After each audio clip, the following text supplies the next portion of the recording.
Halo bos, assalamualaikum warahmatullahi wabarakatuh. Salam sejahtera selalu buat kita semua, dan semoga semua makhluk hidup berbahagia.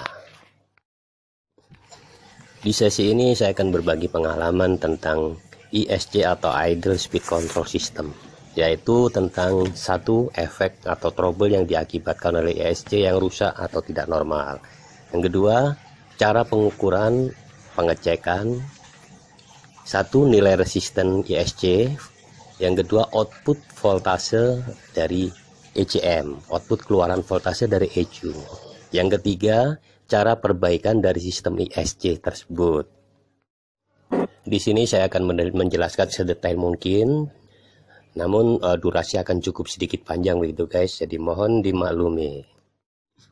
Pertama, saya akan jelaskan sedikit tentang pengetahuan apa itu ISC atau Idle Speed Control.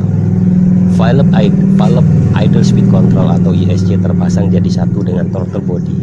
Fungsi dari valve ISC ini akan mengontrol putaran mesin selama idle ya guys, dengan menambah atau mengurangi pasokan volume udara yang dibypass oleh valve ISC tersebut sesuai sinyal dari ECU atau Engine Control Module.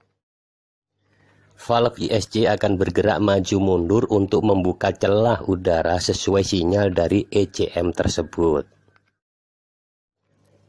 Oke bro, kita masuk ke efek dan trouble yang ditimbulkan oleh akibat kerusakan dari alat ISC ini ya.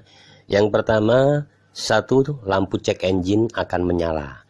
Bila kita menggunakan scan akan muncul kode DTC-nya P0505-71. Ini artinya terjadi malfunction atau sistem ISC dalam keadaan open, close, short atau voltage tidak ada.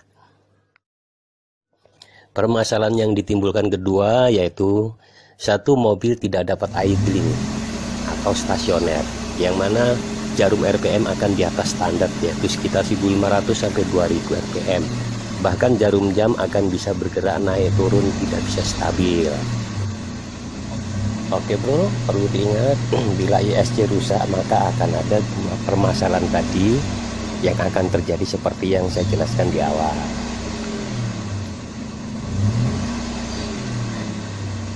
Oke, selanjutnya kita masuk ke session bagaimana cara pengecekan, pengukuran serta perbaikan terhadap permasalahan tersebut di atas.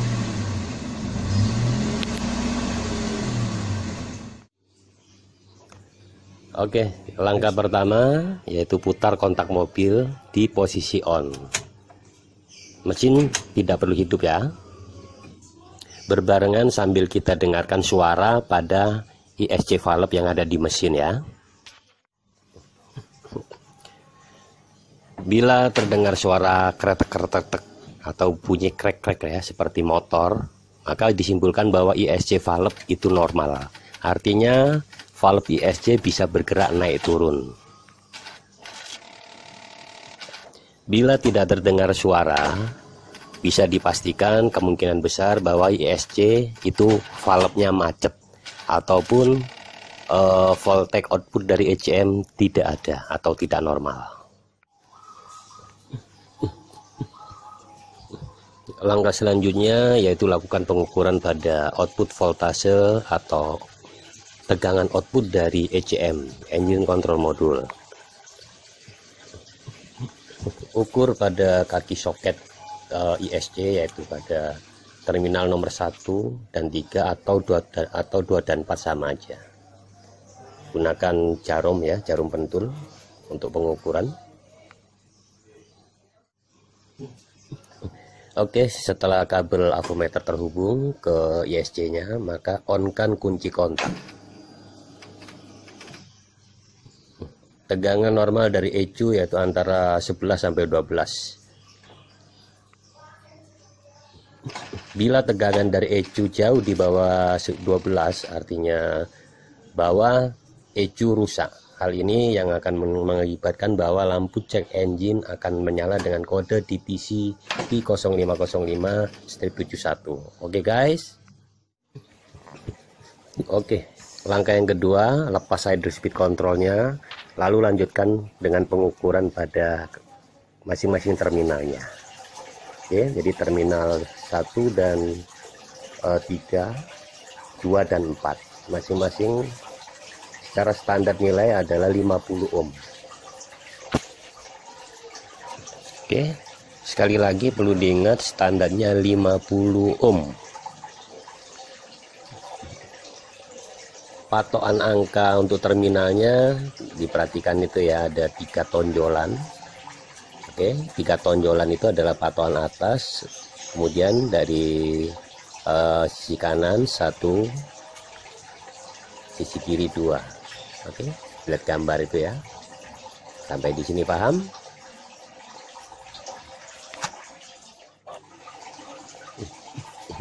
Oke, kita praktekkan, kita ukur angka 1 dan 3 itu di 49, 50 ohm.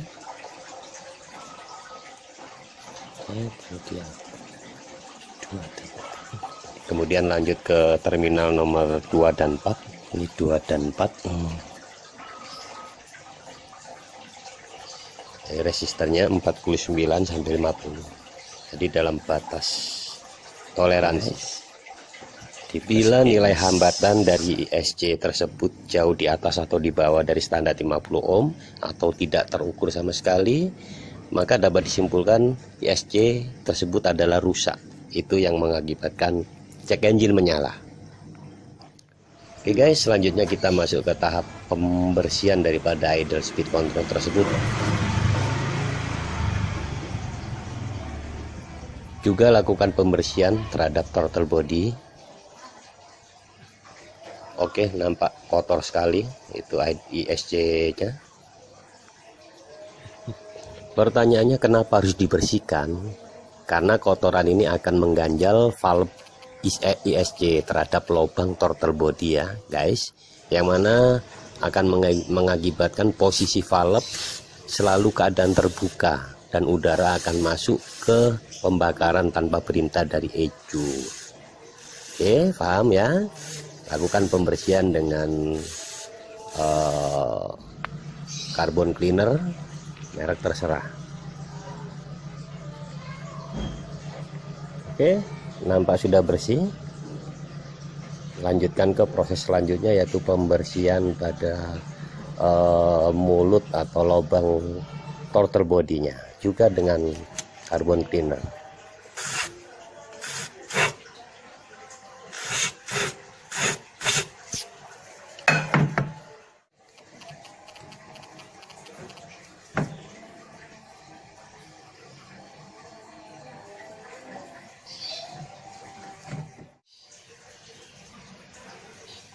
Oke, sudah cukup bersih. Bersihkan sebersih mungkin. Ingat ya guys. Kita pasang lagi. Oke, kemudian lanjutkan ke pemasangannya. Jadi yang perlu diingat ya guys, bahwa akibat dari kotoran karbon ini akan mengakibatkan RPM mobil tidak stabil.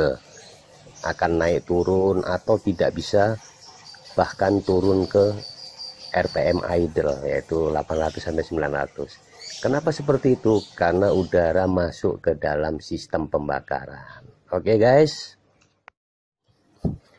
Oke, setelah semua terpasang, kita akan hidupkan mobilnya. Kita akan tes ya. Namun jangan lupa kita harus melakukan proses inisialisasi, yaitu on-kan kunci kontak, biarkan selama 5 detik. Setelah 5 detik, kemudian off-kan posisi kunci kontak dan biarkan sampai 15 detik.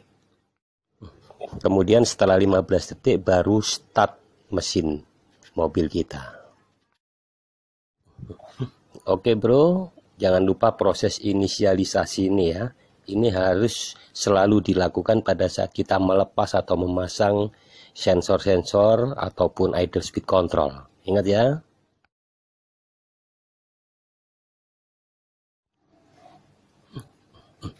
Oke guys, kita start mobilnya setelah melalui proses inisialisasi tadi.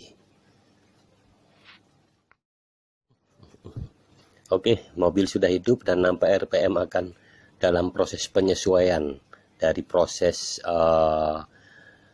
intake air temperature sensor yang mensensor dari temperatur mesin.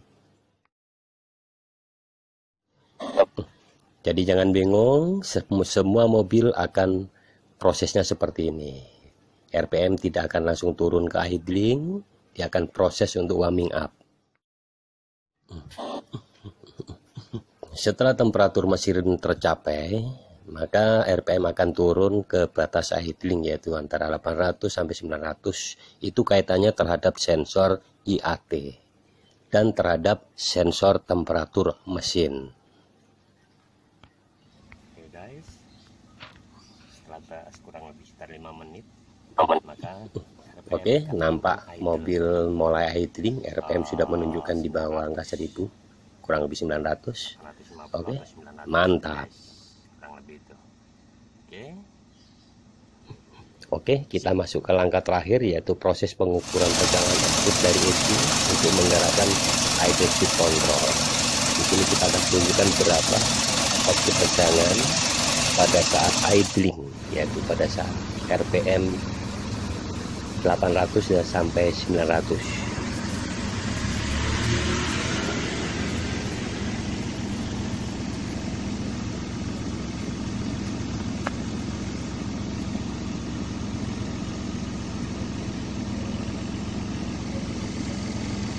Oke, nampak fluktuasi dari tegangan output. Ini menunjukkan bahwa ISC bekerja terhadap pengontrolan idling suatu mesin. ISC bekerja secara normal.